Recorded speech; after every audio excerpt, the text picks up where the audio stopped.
ওনার তো শেষ যাওয়া চলে গেল আমার আব্বা, আর আমাদের সাথে দেখাও হইলো না, কোনো কিছুই হইলো না। নামাজে গেছে, নামাজই পড়ছে, নামাজ পড়ে আবার বাসায় আইসে, বাসায় গিয়ে বলছে আমার কি আমি যাচ্ছি যে চাঁদনিরে খুঁজে নিয়ে আসি। আমার আব্বা ছাড়া তো আমাকে সংসারটা এখন অচল হয়ে গেছে।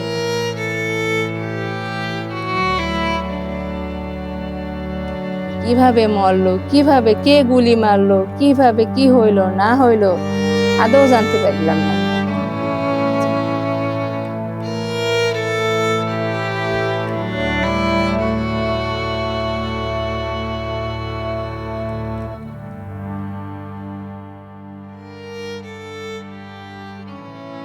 উনি 19শে জুলাই শহীদ হয়েছে। 19শে জুলাই উনি বাসা থেকে শুক্রবারের দিন আপনার বেরোইছে, নামাজ পড়ছে, নামাজ টামাজ পড়ে আমার হাজবেন্ড ছিল, তার সাথে কথা হয়েছে বলতে কি যে জিজ্ঞেস করতেছে যে আমার বোনের কথা, যে রাস্তায় তো চাঁদনি গেছে, তা তুমি কি কিছু জানো, আমার জামাইরে জিজ্ঞেস করতেছে কে রাস্তায় কি হয়েছে, এ রাস্তায় বলে শুনতেছে গ্যাঞ্জাম হয়েছে। তা না আমার জামাই বললো কি যে রাস্তায় গ্যাঞ্জাম হয়েছে, আব্বা আমি তো বেশি একটা জানি না, তা আপনি তো কই যাচ্ছেন, আমি একটু রাস্তায় যাবো। রাস্তায় যাওয়ার দরকার নেই আপনার, আপনি বসেন, আপনি বাসার দিকে যান, আমি দেখবো আনে যাইয়া। এই কথা বলছে না তুমি বাসার দিকে যাও, আমি যাচ্ছি, আমি চাঁদনিরে দেখি চাঁদনি কই আছে, মানে আমার ছোট বোনটারে উনি গেছে বাসার দিকে আইসে আমার আম্মারে বললো কি যে আমি রাস্তায় গ্যাঞ্জাম হচ্ছে, তা আমি একটু ছোট মেয়েটারে নিয়ে আসি গা। তো এই কথা কে উনি গেল গা রাস্তায়, উনি যে রাস্তায় গেছে 10 নম্বরের দিক দিয়ে চলে গেছে গা, আমার আম্মারা বলে গেছে নামাজ পড়ে বাসায় আইসে খালি আমার আম্মার একটু বলছে, খাওয়া দাওয়া না করে উনি বাইরে গেছে গা। বাইরে যাইয়া উনি 10 নম্বরের ওই দিক যে গেছে, আমরা আদৌ জানি না যে আমার আব্বা 10 নম্বর। তারপরে চাঁদনি এসে সন্ধ্যার পরে আমি কাছে তোর আব্বু কই, তোর আব্বু তো তোমার খুঁজতে গেছে, কথা আব্বুরে পাইনি আমি। তখন থেকে আমরা সন্ধ্যার পরে থেকে ওনারে খুঁজতেছি, মেয়ে আসার পরে আমরা ওনারে খুঁজতেছি, পাই না কোথায়, রাত 12টা বেজে গেছে, আর তারপরে পাই না আমরা। আমাদের 11 নম্বর কিছু আত্মীয় আছে, তাদেরকে ফোন দেওয়া হয়েছে যে আমার আব্বা এসে নাকি অমুকের দ্বারে বলছে তমুকে, তারা সবাই বলছে যে না আপনার আব্বা 11 নম্বর আসে নাইগা, আর আসে নাইগা। এই করতে করতে রাত 10টা বেজে গেছে গা খুঁজতে পরে তারা ওই দিক দিয়ে ছবি নিয়ে খুঁজতেছে আমার আব্বার ছবি, রাস্তায় রাস্তায় হাইটে এই যে আমার বোনটা আছে না, আমার বোনটা 11 নম্বরও একটা থাকে, তো হেও ইসে খুঁজতে আছে, রাস্তায় নামে খুঁজতে আছে ছবি নিয়ে। আর আমরা তো ওই দিক দিয়ে খুঁজতে আছি সবাই মিলে, খুঁজতে তো পাচ্ছেই না আমার আব্বা।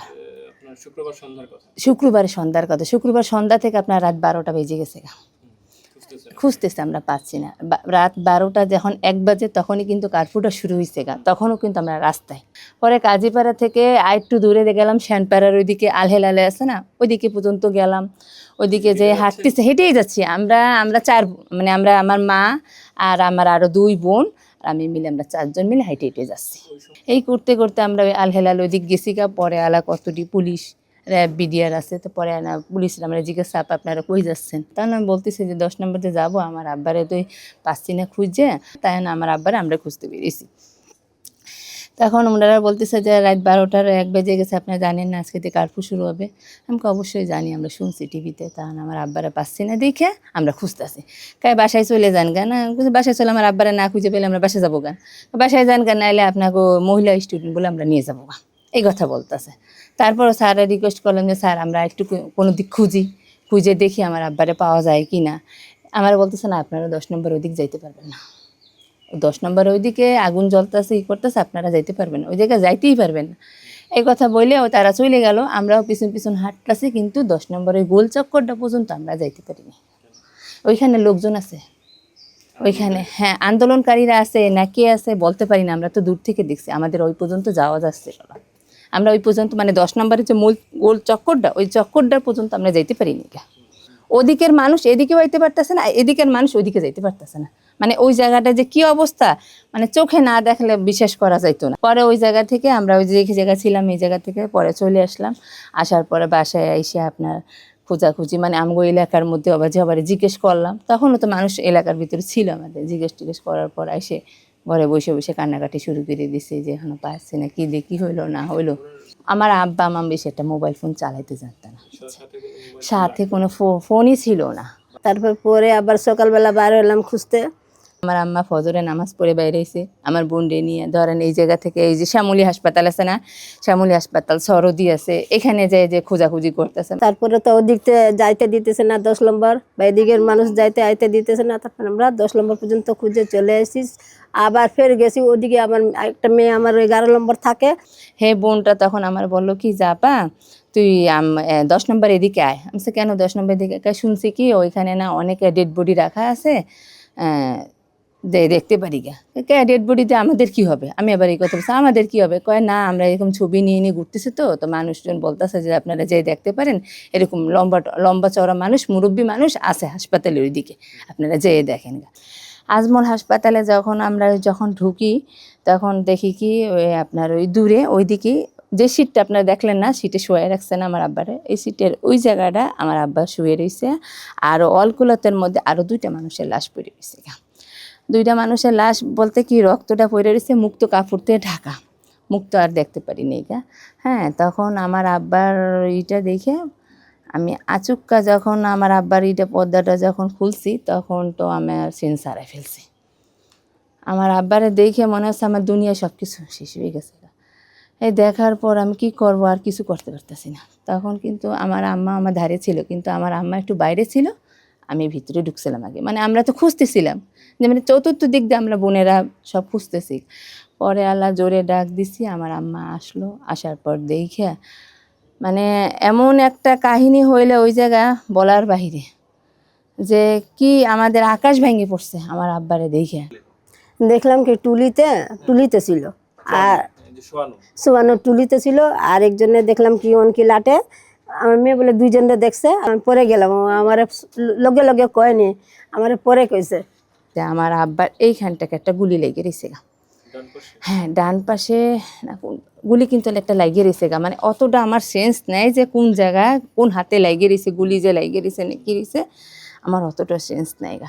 আমি যখন আমার আব্বার এরকম করে ঝাঁকাই তখন এই যে ব্যান্ডেজটা এখানে করা আছে, ঠিক আছে। আর এইখানে একটা বুকে দেখলাম আপনার ব্যান্ডেজটাও এখানেও একটা করা আছে, এই জায়গাটা বুকে যেটা করা আছে মনে হচ্ছে এটা শক্ত। আমি অল্প একটু সময় ধরছি, যখন আমার আব্বারে ঝাঁকাইছি না তখন তো আমি কান্নাকাটি করতেছি, প্রচুর কান্নাকাটি করতেছি। ঝাঁকায় যখন এভাবে করে লাড়া দিছি, পরে ওনার তো কোনো নেই গা। পরে আমি চিল্লে কান্নাকাটি করার পরে ওনার মুখটা যে ধরছি না এভাবে করে, ওনার মুখ থেকে এক গাদা মানে কফ স্যাপ বেড়ে গেছে গা, একবারে বেড়ে যায়, দাঁত মুখ সব একেবারে নীল হয়ে গেছে। এই সাইডটা পুরা নীল হয়ে রয়েছে, এই মুখ টুক দাঁতটা পুরো নীল হয়ে রয়েছে, ওনার বিষে ভরা একবারে।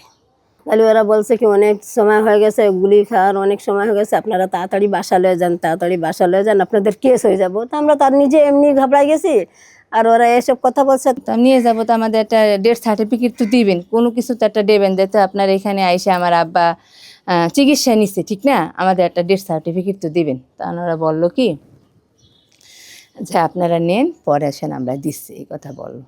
তারপরে আমাদের ওই কাগজপত্র কি করলো না করলো, একটা কাগজ দিল, স্লিপ টিলিপ দিয়ে দিল গা, দিয়ে আমার নাম ঠিকানা লিখে নেওয়ার পরে আমরা অ্যাম্বুলেন্স ভাড়া করে নিয়ে চলে এসেছি বাসার দিকে আনার পর আপনার ওই যে সবাই আমার জামাই টামাইরা ছিল, তারা ইটি কইরে দাফন টাফন দেওয়ার ব্যবস্থা করলো। হাসপাতালে গিয়ে আপনারা পাইলেন? হ্যাঁ।